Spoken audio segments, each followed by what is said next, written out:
On the evening of April 17, 2025, at the luxurious Brazilian Court Hotel in Palm Beach, undercover police officers were conducting a vice operation when they made contact with a woman whose offer went far beyond small talk. Her name was Alina Shimova, a 39-year-old Florida resident. According to investigators, she had been communicating with an undercover officer posing as a potential client. The conversation quickly turned transactional. She initially quoted $1,000 for 2 hours, but later escalated the offer to $4,000 for 4 hours, punctuated with a rose emoji. This is where the case really begins to take shape. Under Florida law, the crime isn't the physical act. It's the offer. Prosecutors don't need a hotel room, they don't need physical contact, and they definitely don't need money to change hands. What they're looking for is intent. The escalating price from $1,000 to $4,000. And the language used in those messages are exactly what vice detectives are trained to flag. Even the rose emoji matters here. So ask yourself, at what point does casual conversation cross into criminal negotiation? And more importantly, did it cross that line clearly enough? Subtle but suggestive symbol often used to imply sexual services. Officers arranged a meeting at the hotel bar. When Shimova allegedly stated that everything goes and that she doesn't waste time, the signal was clear, and so was the response. The following body cam footage captures the moment officers moved in to make the arrest inside one of Palm Beach's most exclusive settings.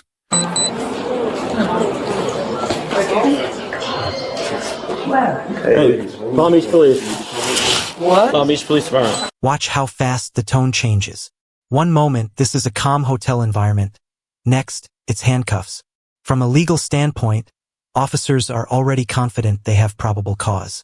But emotionally, this is where reality hits the suspect all at once. You can hear the confusion, the disbelief, the shock. And that reaction is common in sting operations, because suspects often convince themselves nothing illegal actually happened. But here's the key question for viewers. Is her shock genuine innocence, or the realization that the conversation meant more than she thought? Put your hands behind your back. Get your back.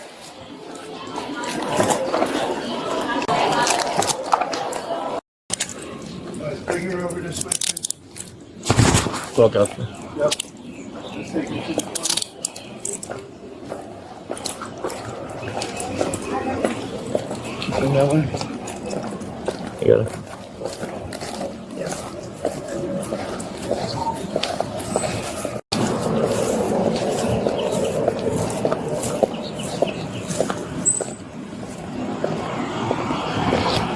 Want to go to your car?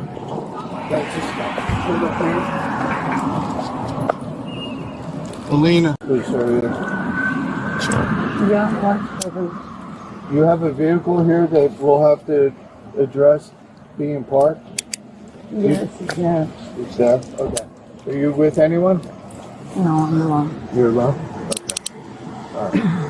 Just put your palms together, right? So the cuffs don't hurt. Yep. I'm just gonna double lock them so they don't tighten up, alright? You have any weapons in your purse? Any Drugs, any needles or anything that's gonna hurt me?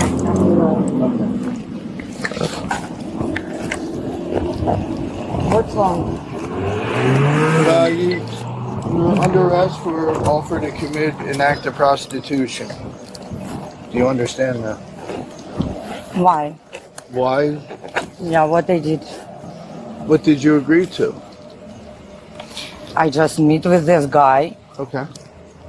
and that's all. I just meet with him in a restaurant Okay. and he offered me some dinner. That's all. Okay. This is a critical contradiction.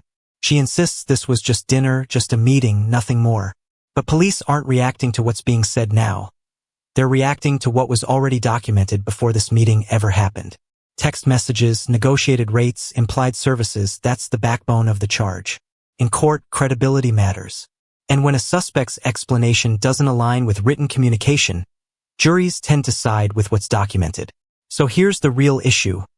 Are her words now enough to undo what was already said earlier? Not a problem. He told me like, maybe we'll go to a room or something. Okay. And This officer's just going to pat you down real quick, make sure you got nothing sharp on you before you get transported. All right, is it okay if I search you? Do you have any weapons in your jacket or anything? No. All right. Are there any pockets in your dress? no.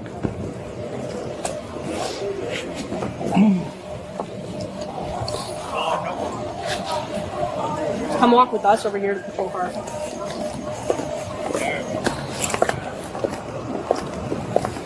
You see the police car down there behind the white Jeep? Where did you park? On this street? Shoe search? Search? Yeah, she's not anything in here.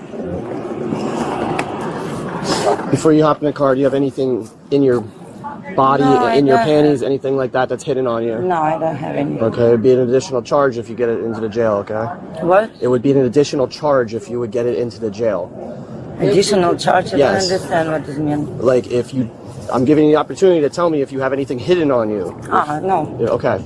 This moment might sound routine, but it's legally significant. Officers repeatedly warn her that bringing contraband into jail would result in additional charges. That's not intimidation, it's procedure. And it protects the case later by showing transparency. Consent to search also plays a major role here. Once she verbally agrees, anything found can legally be used as evidence. Viewers should pay close attention to how calmly this is handled, because in court, calm professionalism often strengthens the prosecution's narrative. Would you have handled this interaction differently if you were in her position? It would be, you would be charged with another crime Yeah, if you I did. Okay. understand. You can have a I seat. don't have anything. Alina, where's your car parked? On the street down there? Next street on the right. Okay. Do you give me consent to search it? Sorry? Can I search it? Do you mind if I search it? Search it? What is The it? vehicle? Search. Your vehicle. Do you mind if I search it? Look inside. Yeah, you can look at Okay. You look inside. Thank you. You want? it. But what are you looking I'll for? drive you there. All right. All right. Thank you. Yeah. Oh, she will sit here.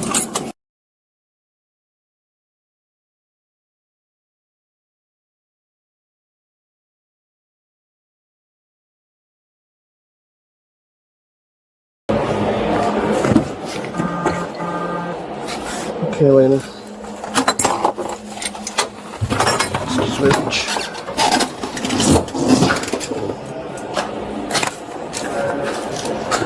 You off my dress? You want me to pull it up? Yeah, a little bit. Pull it up from the back. Yes. Okay, good. Thank you. Better?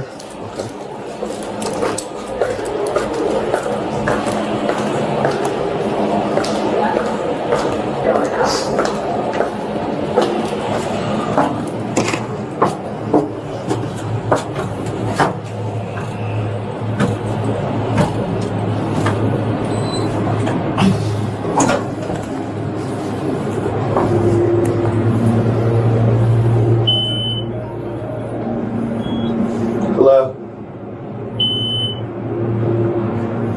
It is. What kind of spot's it in? Second floor. Yeah, just asking for parking permission for 12 hours.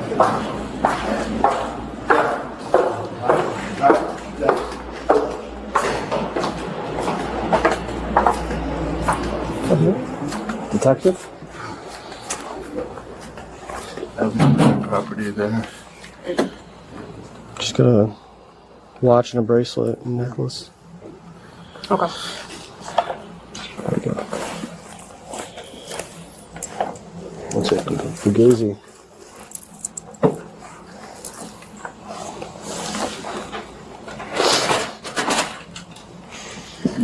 You want her in the room? Yeah, you can have it. You can have it. Yeah, sit on this bench. And which hand do you write with? What? Which hand do you write with? Your right hand?